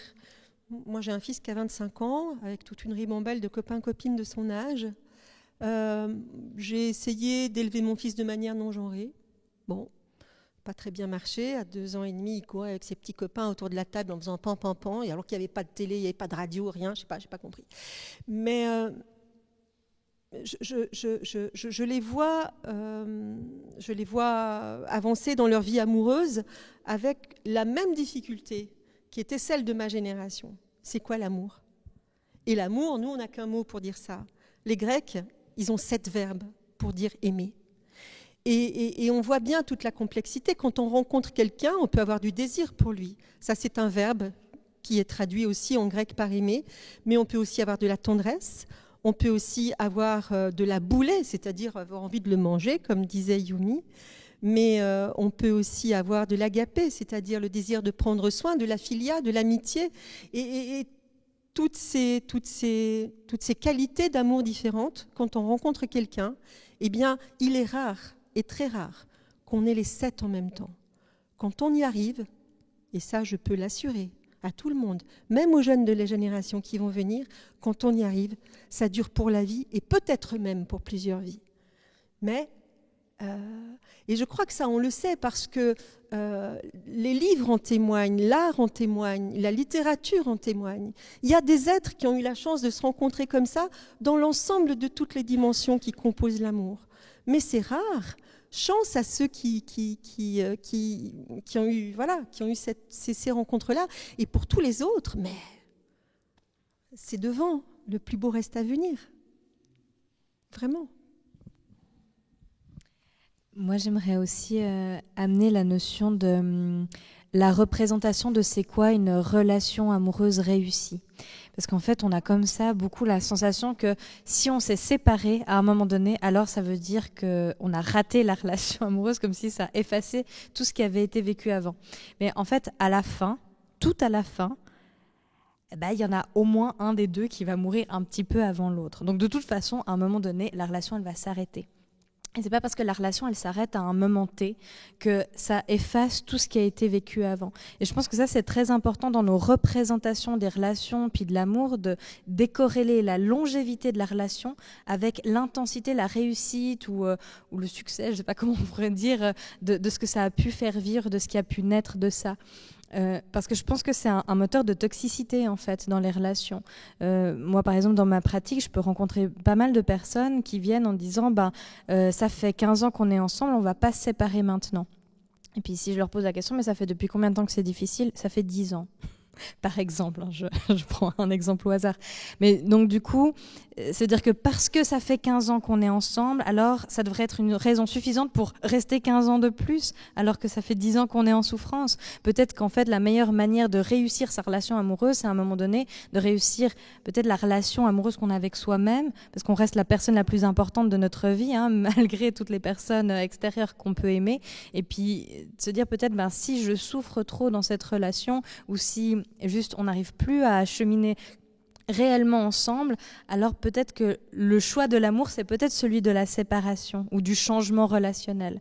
Et voilà, mais ça nécessite de remettre aussi en question toutes les représentations culturelles qu'on a autour des relations amoureuses, du couple, de la famille, etc. Pour rebondir sur ce que vous avez dit toutes les deux, je trouve que finalement, l'important, c'est le choix de l'amour, peu importe la forme que ça prend. Et c'est intéressant justement de se dire que là, on est sous l'égide de la spiritualité. Et pour moi, la spiritualité, c'est ça que ça m'a posé un moment. C'est en fait, l'important, c'est l'amour. Et après, c'est la question de c'est quoi l'amour. Mais je sais pas, par exemple, j'ai beaucoup d'amour pour Zoé. Il se trouve qu'on n'est pas en couple, contrairement aux apparences. on n'est pas en couple, on n'est pas des amoureuses. Mais j'ai énormément d'amour pour elle. J'ai énormément d'amour pour mes frères et sœurs, pour mes amis, pour mes clients, pour mes clientes, pour tout un tas de gens. J'ai énormément d'amour pour toi ici et maintenant, Elisabeth, parce que je trouve que c'est hyper touchant. Bon, Adrien, j'avais déjà énormément d'amour. Je continue à aimer davantage. Et finalement, en tout cas, moi, ce que ça m'offre, la spiritualité, c'est de dire, mais l'important, c'est l'amour et c'est surtout, c'est d'aimer. Après, quelle forme ça prend aimer, ça, c'est encore d'autres choses à définir. Mais par exemple, moi, dans mon travail, dans le travail du sexe, j'aime beaucoup de gens et je les aime vraiment sincèrement au moment où ils sont là. Il se trouve que une fois que l'heure, elle est terminée, ils repartent. Et puis, l'amour que j'ai eu pour eux, il a existé, il a été là, et peut-être qu'il va continuer. Et ma tendresse, elle est toujours là. Et elle continue pas dans un quotidien, mais c'est quand même de l'amour, et ça a quand même de la valeur, et c'est quand même beau. Et finalement, dans ce truc de repenser l'amour, et de cheminer avec l'amour, c'est de se dire l'important c'est d'aimer, peu importe les formes que ça prend. Et si c'est dans une relation amoureuse, effectivement, c'est quoi une relation amoureuse?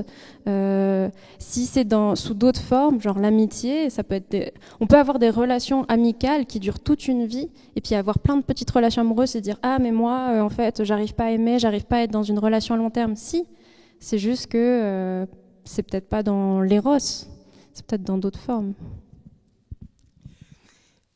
Tu parles d'amour, mais aujourd'hui, voilà, on est aussi là pour parler du corps, de notre rapport au corps. Et puis j'aimerais peut-être vous demander à Yumi, Elisabeth, est-ce que notre corps, finalement, est-ce qu'il y a une dimension sacrée de notre corps? C'est-à-dire aimer l'autre, ok, mais est-ce que notre corps, est-ce qu'on la considère comme une enveloppe ou pas? Est-ce que notre corps est-il sacré? Les deux, vous êtes des personnes spirituelles et qui avez la foi. Est-ce que votre corps, est-ce que Yumi, toi, ton corps, c'est un bordel ou c'est un sanctuaire? Est-ce que tu en fais ce que bon te semble ou pas? Je vais reprendre ce que je disais tout à l'heure. Moi, je considère que si on s'est incarné ici, maintenant, dans cette densité-là, c'est pas pour rien, et que, encore une fois, le corps, il est à honorer, et que si on suit un chemin d'amour, l'amour, c'est plutôt quelque chose d'agréable, et pas quelque chose qui fait souffrir. La peur, ça fait souffrir, mais l'amour, ça nous rend heureux, ça nous fait beaucoup de choses agréables. À l'intérieur du corps, il y a une chose qui participe à ça s'appelle le plaisir, et je trouve que c'est honorer le divin que d'honorer l'incarnation sous l'égide du plaisir, parce que pour moi, c'est sous l'égide de l'amour. Après, je crois pas la notion, par exemple, de c'est mon corps, j'en fais ce que je veux. Je sais toujours pas si je suis d'accord avec cette idée-là, parce que c'est pas très clair en moi de est-ce que, justement, suis-je un corps, ai-je un corps? C'est vraiment une question que je continue de me poser. Je suis pas d'accord avec moi selon les jours, de se dire mais en fait, oui, je crois au fait que quand mon corps il va mourir, mon âme elle va perdurer. Ça, j'y crois. Pour moi, je le sais. Mais par contre, mon identité ici et maintenant de Yumi n'existe que par et dans ce corps-là, et je fais l'expérience de ce monde ici et maintenant que au travers de ce corps. Et justement, bien que je sache qu'on est au final tous et toutes unis, on est séparés ici et maintenant par ce corps-là. Et parfois, c'est très douloureux de se sentir seul et de se sentir séparé. Et en même temps, cette enveloppe-là du corps, elle nous permet de nous toucher. Ça, c'est ouf, c'est extraordinaire. Ça nous permet de toucher la matérialité. Mais c'est génial. On est divisés et quand on veut, mais on peut de manière régulière revivre l'unité, et justement par la sexualité. La sexualité, pour moi, c'est une des voies qui nous permet de revivre l'unité. En fait, on ne fait qu'un, c'est extraordinaire. Ok, c'est cool, maintenant on revient à l'individualité qui est l'expérience que notre âme a choisi de faire ici et maintenant. Ensuite, je vais réutiliser, je suis navrée pour Zoé qui a entendu cette métaphore 1000 fois, mais je vais reprendre la métaphore qui est souvent utilisée contre le travail du sexe, qui est la métaphore du temple. Oui, mais votre corps est sacré, votre corps est un temple, vous ne pouvez pas le donner à tout le monde. Vous voyez, ici et maintenant, nous sommes dans un édifice religieux, il me semble qu'on est plusieurs personnes quand même. Parce qu'en fait, les temples, c'est les endroits qui sont ouverts à qui il veut y entrer, tant qu'on y entre avec humilité. Et pour moi, en tant que pute, je considère que mon corps est un temple parce qu'il est ouvert à qui vient avec humilité et respect. Voilà.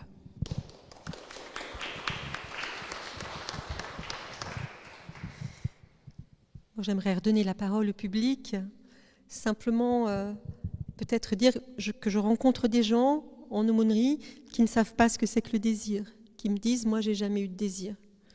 Voilà, c'est des gens, alors je ne sais pas comment ça s'appelle dans le monde queer, mais neutres, en fait, des asexuels, et j'en rencontre beaucoup. Ça ne veut pas dire qu'ils n'aiment pas, qu'ils sont incapables d'aimer, ça veut dire qu'ils ont un vécu différent. Je crois que la question du corps que tu poses, c'est vraiment un travail identitaire. Mais c'est un travail, et c'est un travail qui coûte. Il n'y a pas une seule manière de penser le corps ou de vivre son corps. Il y en a autant qu'il y a d'individus.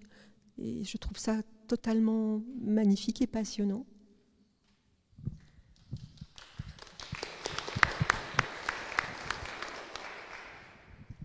Est-ce que quelqu'un dans le public aimerait réagir? Bonsoir. Je respecte beaucoup ce que vous avez dit, mais j'ai une question que je voudrais vous poser, si vous me permettez. Est-ce que vous avez un projet dans votre futur pour vous voulez continuer dans ce métier, dans votre travail, ou vous avez un projet différent? Donc, je ne sais pas si vous avez toutes et tous entendu. La question était donc de poser la question à Yumi si elle a un projet différent ou elle compte continuer son travail actuel. Alors, c'est le moment coup de pub. En fait, je suis en train de travailler en ce moment sur un site internet d'éducation sexuelle explicite, dans une volonté d'éduquer les gens à la sexualité, parce qu'en fait on n'a rien pour s'éduquer à la sexualité, mais surtout de mon point de vue de professionnel, j'ai envie de dire sur le terrain. Et voilà, donc il devrait sortir à la rentrée, Inch'Allah. Maintenant, pour répondre à la question, parce que je pense que ce qu'il y a derrière la question, c'est oui, mais bon, le travail du sexe, on ne peut pas faire ça toute une vie. Ce qui, je l'entends. Moi, pour le moment, même si je travaille sur ce projet-là d'éducation sexuelle, j'ai l'intention de continuer le plus longtemps possible ce travail-là parce qu'il a du sens pour moi. Maintenant, je trouve que c'est comme tout dans la vie, il faut s'écouter à l'instant T. Si demain j'en ai marre et que je veux aller élever des chèvres dans le Larzac, j'irai élever des chèvres dans le Larzac. Et ce que je trouve intéressant, c'est que avec le travail du sexe, on nous pose plein de questions qu'on ne pose pas aux autres métiers et qui sont pertinentes. Les questions sont très pertinentes. Ce que je trouve moins pertinent, c'est qu'on ne se pose pas toutes ces questions-là. Par exemple, la question du choix, est-ce que vous avez vraiment choisi ? On ne pose pas aux autres gens, alors qu'en fait, on pourrait toutes et tous se dire, en fait, ça veut dire quoi le choix pour moi ? Est-ce que j'ai vraiment choisi ? Est-ce que je suis proactif dans ma vie ? Et c'est la même chose. Est-ce que je vais continuer ce travail ? Ici et maintenant, il fait sens pour moi, donc oui. Mais si demain, il fait plus sens pour moi, non. Et j'espère bien que toutes et tous, c'est la même chose pour vous dans vos choix de vie. J'espère que aujourd'hui vous avez choisi ce que vous faites, je vous le souhaite, et que demain, si ça vous plaît plus, vous irez vers ce qui est le plus juste pour vous. Du reste, le travail du sexe, on peut le faire très longtemps. C'est juste que c'est comme tout travail, il y a un marketing et une communication qui vont peut-être changer avec le temps et changer aussi avec soi, parce que comme on part du corps et aussi de la forme de désir qu'on peut susciter chez l'autre au regard de la culture dans laquelle on est, il faut s'adapter à ça. Ce que je veux dire par là, c'est que jouer à être une jeune étudiante sexy quand on a 50 ans, c'est un peu plus compliqué, un peu plus décalé. Mais du coup, il y a plein de manières d'exercer le travail du sexe différentes, et on peut l'exercer de plein de manières différentes et puis changer avec le temps. Et de la même manière, selon les époques, le travail du sexe s'exerce de manière très différente. Par exemple, aujourd'hui, ça se fait beaucoup sur les réseaux. Et ça, c'est quelque chose qui n'existait pas, par exemple, il y a 10 ans. Il n'y avait pas de OnlyFans il y a 10 ans. Donc, il y a aussi cette modernisation qui change les manières de travailler. Et d'ailleurs, Griselide Israël a travaillé à passer 70 ans. Oui, c'est vrai. Donc, peut-être que moi aussi, je serais une vieille pute comme Griselide qui râle et qui écrit des lettres aux journalistes en disant « Oh là là, qu'est-ce qui m'a fait chier, mais c'est génial, j'adore mon métier. Oh, et puis celui-ci, il est magnifique. » Peut-être que comme pasteur, c'est une vocation qui va au-delà de l'âge de la retraite. Et puis sinon, je me reconvertirai, peut-être pas en pasteur, parce que je ne sais pas si c'est le christianisme qui m'appelle le plus, mais j'ouvrirai un temple de vieilles putes. J'ai changé de métier plusieurs fois. J'étais d'abord animatrice, ensuite ergothérapeute. J'ai fait des drainages lymphatiques. Je suis devenue pasteur. Et pendant mes 2 premières années de ministère, j'ai regardé tous les jours les petites annonces. Je vais rester pasteur encore quelques temps. Tu disais, est-ce qu'on peut faire ça avant sa retraite ? Non. Dans l'Église réformée, nous ne sommes pasteurs que parce que nous sommes reconnus par une communauté. Et donc, que lorsque nous sommes mandatés par notre Église, au moment de la retraite, on peut avoir des mandats particuliers, et ça dépend du travail qu'il y a à faire. Non, après ma retraite, je ne serai plus pasteur, sauf si l'Église me sollicite à nouveau pour des mandats. Par contre, j'ai jamais vraiment envisagé d'arrêter de travailler, parce que pour moi, c'est important d'avoir une vie sociale, une vie de relation. Et donc, dans ma présentation, il était dit que je m'intéressais particulièrement à l'analyse existentielle, et je suis en train de me former donc à l'analyse existentielle et à la logothérapie, qui n'est pas la logopédie. Attention. Donc, la logothérapie, c'est l'analyse existentielle selon Viktor Frankl. C'est une école psychanalytique qui n'a pas traversé le Rhin, parce que, paraît-il, le Rhin est profond. Mais Viktor Frankl était un pionnier aussi en termes d'écoute. Et ce sont des thérapies qui sont centrées sur le sens, c'est-à-dire qui travaillent sur les valeurs qui sont les nôtres, parce que c'est au travers de la concrétisation de nos valeurs qu'on donne du sens à ce qu'on est en train de vivre. Il n'y a pas de sens en soi, je veux dire, il y a des religions qui disent, ou des philosophies qui disent, voilà, le sens de la vie de tout le monde, c'est ça. En fait, c'est plus compliqué que ça. Nous sommes les artisans du sens de notre vie. Et vraiment, c'est quelque chose que nous avons aussi à travailler, et ça se travaille particulièrement en partant des valeurs qui sont les nôtres. Et c'est très surprenant. Au début, on se dit, moi, des valeurs, j'en ai 2, 3. Et puis, quand on fait ce travail-là, on se dit, waouh!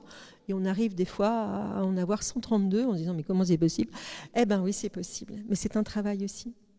Ouais, j'aimerais revenir sur la citation biblique que vous avez donnée. Donc, il n'y a ni juif, ni grec, ni homme, ni femme. Et vous parlez de psychanalyse maintenant. Et donc, le célèbre psychanalyste ou psychologue analytique Carl Gustav Jung a développé au niveau scientifique le fait que chaque homme a une anima, donc une âme quelque part féminine à l'intérieur, et que chaque femme a un animus, c'est-à-dire un côté aussi un peu homme.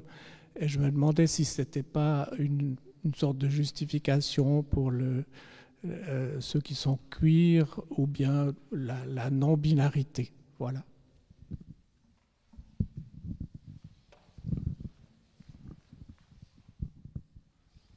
En fait, le concept de Jung, d'avoir une part féminine quand on est un homme ou une part masculine quand on est une femme, c'est construite dans une culture et un monde binaire, avec cette idée qu'il y a les hommes essentiellement hommes, les femmes essentiellement femmes.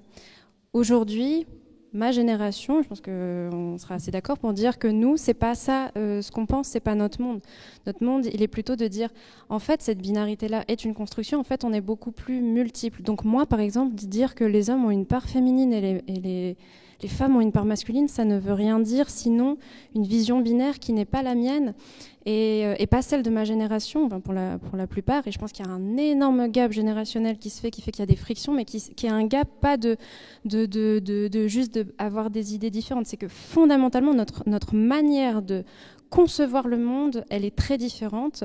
Et je pense qu'on est, je suis navrée, mais une génération plus évoluer, parce que juste c'est le mouvement de la vie, c'est d'évoluer, et que les frictions, elles sont liées au fait que notre vision, nos paradigmes de base sont pas les mêmes que ceux d'autres générations. Puis c'est ok, c'est juste que on peut pas s'entendre si on n'a pas les mêmes fondations, on parle juste pas de la même chose. Ensuite, je rejoins ce que tu disais, qui était très beau, avec lequel je suis très d'accord, de dire qu'en fait, on est les artisans du monde qu'on construit et donc du sens. Et en cela, je trouve que le queer, bien qu'il vienne vraiment du matérialisme, pour moi, c'est ça a une dimension spirituelle très forte, parce qu'au lieu de dire les hommes, les femmes, le bien, le mal, en fait, c'est de se dire, mais la vie, elle est beaucoup plus fluide et plus complexe, et le queer, dans toute sa matérialité, me permet, dans ma spiritualité, de me dire, mais c'est ça la réalité de la vie, elle est multiple, elle est si difficilement saisissable que oui, on a inventé des nouveaux termes, et oui, c'est épuisant de pour un cerveau humain qui est un cerveau d'habitude, c'est très compliqué et c'est épuisant de devoir penser des nouvelles catégorisations. Et ça peut paraître, je comprends bien les critiques qui peuvent nous être assénées sur le fait que oui, vous dites qu'on est fluide et en même temps vous avez des nouvelles catégories. J'en reviens à ce que je disais tout à l'heure, on est des humains, on a besoin de mots pour pouvoir se penser, mais je pense vraiment qu'on est une nouvelle génération qui est et matériellement et spirituellement plus évoluée et qu'on a une ouverture plus grande et que oui, il y a un gap très grand générationnel, qui a un gap d'évolution, mais c'est pas grave parce que la vie évolue et un jour les gens qui pensent encore de manière binaire, eh bien, ne seront plus de ce monde. Et nous, peut-être qu'on sera encore trop fermés par rapport aux nouvelles générations qui seront à venir. Et c'est OK parce que c'est ça, le monde, la spiritualité, l'humain, c'est l'évolution. Hémisphère droit, hémisphère gauche. On est fait pour penser de manière binaire, malheureusement. Et bien évidemment, je crois que de génération en génération, on avance parce que les enfants arrivent au monde avec tout l'amour du monde. Ce n'est pas les parents qui aiment leurs enfants inconditionnellement, c'est le contraire. C'est les enfants qui, au départ, aiment leurs parents de manière totalement inconditionnelle, jusqu'à ce que les blessures viennent un petit peu casser la baraque. Mais un enfant qui sera élevé par des loups deviendra un loup. On devient humain parce qu'on est élevé par des humains. Et je crois qu'il y a tout un pan qu'il nous faut vraiment considérer, c'est l'histoire.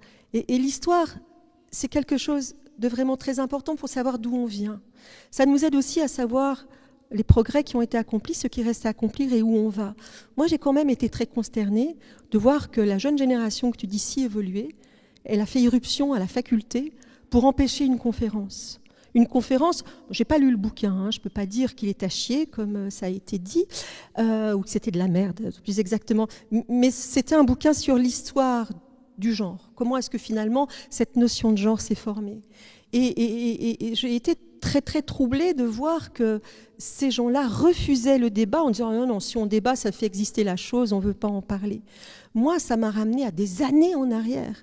C'est-à-dire que tout le combat qui a été le mien, justement, pour essayer de dépasser les catégories, de dépasser les petites boîtes dans lesquelles on essaye de mettre les gens, je me suis dit à un moment donné, mais mon Dieu, toute l'humanité est à reconquérir, une génération après l'autre. C'est pas un acquis, hein. Ne croyez pas que c'est un acquis. La barbarie est là, je veux dire. Elle est à nos portes. On est des privilégiés à penser, à pouvoir se donner du temps à penser cette question de notre rapport au corps, du rapport au genre. J'ai vu lors de ma dernière garde une jeune femme de 25 ans qui vient du Congo, qui m'a raconté par quoi elle était passée. Le réel m'a éclaté à nouveau à la figure. On vit dans une bulle. On est des privilégiés.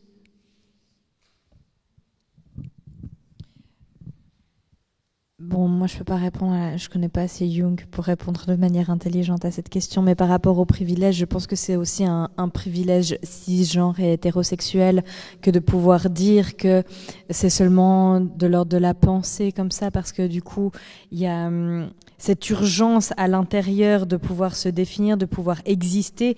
En fait, elle est vécue de manière incarnée par les personnes qui sont concernées. Et je pense que voilà, c'était la nuance que je voulais peut-être amener. Juste peut-être pour répondre à Daniel sur la question des Galates, Paul disait pas autre chose, et à l'époque, et c'était vachement novateur, hein, comme quoi il y a du beau dans toutes les générations, qu'il y a un espace relationnel à trouver hors de toute exclusion, dans l'acceptation inconditionnelle de l'autre comme il est, et que c'est parce que c'est comme il est qu'on va l'aimer et qu'on va lui faire une place. Bonsoir, merci beaucoup d'ailleurs pour ce dialogue très très très enrichissant. Je voulais juste savoir si vous avez envie de parler de comment vous vous êtes confronté à l'homophobie intériorisée dans votre expérience différente. Donc c'est une question pour tout le monde si vous voulez répondre. Aux pensées, de l'homophobie intériorisée, internalized homophobia, je ne sais pas si ça existe en français. Bon, moi, j'ai pas eu de conflit là-dessus, parce que je pense que c'est intéressant. J'ai eu une mère Elle m'a eu très jeune. Et du coup, la question de la sexualité et de l'homosexualité, ça existait. Moi, j'ai su très tôt que j'étais bi, enfin pansexuelle, mais à l'époque, je disais bi. Et puis ça a été accepté. Et je me rends compte en discutant avec d'autres personnes que juste ça, de laisser son enfant être qui il ou elle a envie d'être, en fait, ça change tout dans la vie. C'est-à-dire que, voilà. Moi, je suis très fière de mes jeunes adultes, parce que de la même manière qu'ils ne se sont jamais posé la question de savoir pourquoi on avait des couleurs de peau différentes, ils considéraient que la couleur de peau, c'est comme la couleur des yeux et des cheveux. Ils ne se sont jamais posé la question de savoir qui on aimait en fonction de son sexe ou de son genre. Ça les a jamais choqués, et moi non plus. Quand je suis entrée en amour avec une femme, j'ai trouvé ça complètement dépotent par rapport à mes habitudes, mais jamais j'ai eu l'idée que c'était mal ou que c'était voilà. C'est cette personne-là que j'ai aimée, et il se trouve que c'était une femme, mais voilà, c'était vraiment quelque chose dans l'ordre naturel des choses pour moi.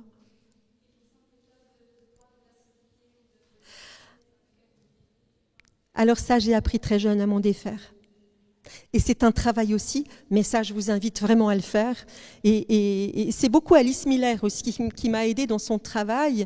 C'est une psychologue, en fait, qui a beaucoup travaillé sur l'estime de soi et qui dit, au fond, on n'a qu'une seule interface avec le monde, c'est notre ressenti. Et souvent, on est élevé par des gens qui nous disent « Non, mais t'as mal, mais non, mais c'est rien, relève-toi. » Eh bien non, c'est pas rien. Ce que je ressens, c'est vrai. Parce que ce que je ressens, d'abord, il n'y a que moi qui le ressens, il n'y a que moi qui l'éprouve, et c'est ma vérité pour l'instant.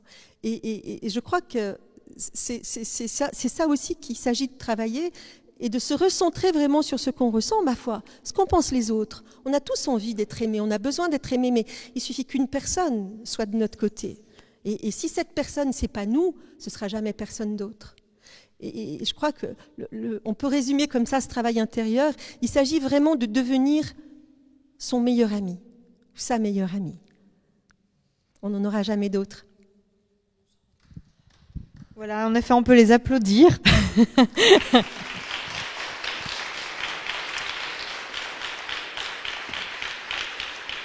Et ce qu'on va vous proposer, c'est d'aller boire un verre et peut-être de continuer les échanges de manière plus individuelle et informelle, comme un apéritif nous a été préparé par le Lab. Merci beaucoup. Tu voudrais... Oui, tu as tout dit, Zoé, merci. Embrassons-nous et restez ici un moment pour qu'on puisse boire un verre, s'embrasser. Et merci encore infiniment à nos intervenantes. Merci Yumi, merci Elisabeth, merci Zoé, merci la ville de Genève pour cette opportunité.